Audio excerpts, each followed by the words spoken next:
Assalamualaikum warahmatullahi wabarakatuh. Damai sejahtera buat tuan-tuan dan puan-puan di mana saja berada. Kita jumpa lagi dalam sesi tentang galangan kapal atau CPR yang ada di Batam. Galangan kapal adalah suatu tempat yang dibuat khusus untuk pembuatan bermacam-macam kapal atau macam tipe. Misalnya kapal penumpang, kapal kargo, kapal tanker, kapal pesiar, bahkan kapal perang dan kapal selam bisa dibuat di sini, di Batam.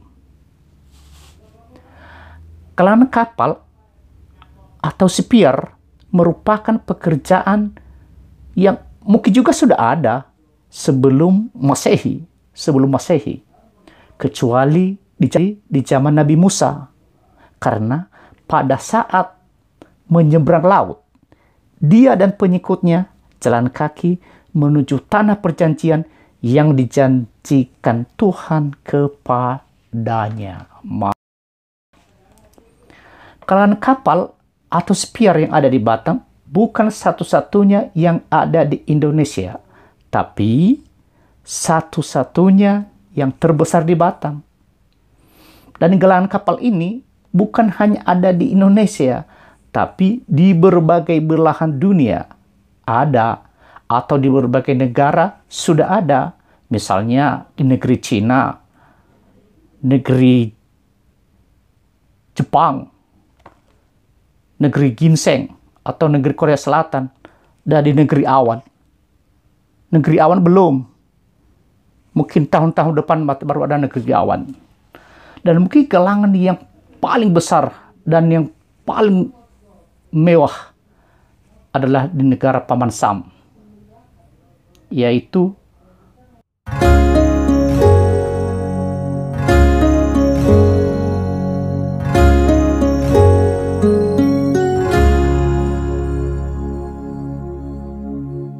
Grumman. Itu yang lebih akurat lagi. Coba kita tanya, atau tuan-tuan dan puan-puan tanya sama Mbah Google. Dia itu makhluk tak bernyawa, tapi bisa menjawab semua masalah tanpa meninggalkan masalah. Hebat ya. Di galangan kapal ini wajib menyediakan berbagai perlengkapan. Artinya perlengkapan berupa desain kapal, peralatan instalasi listrik, workshop, kren, dan alat transportasi lainnya. Bayangkan, jika perlengkapan tersebut tidak ada, bagaimana cara memindahkan material yang beratnya beratus-ratus ton? Kita pindahkan ke suatu tempat ke tempat yang lain. Bingung bagaimana caranya itu. Mungkin tuan-tuan bisa memberi solusi. Di galangan kapal ini ada 3 tempat pemeliharaan dan perbaikan kapal yang sering disebut dengan dok tarik, dok apung, dan dok kering. Jenis dok tersebut kita akan bahas pada video berikutnya. Makanya tuan-tuan dan puan-puan ikuti terus videonya. Jangan sampai ketinggalan. Di samping alat tersedia di atas, ada satu alat yang tidak kalah penting, yaitu alat tes kelayakan kapal. Apakah kapal tersebut memenuhi standar perkapalan atau tidak?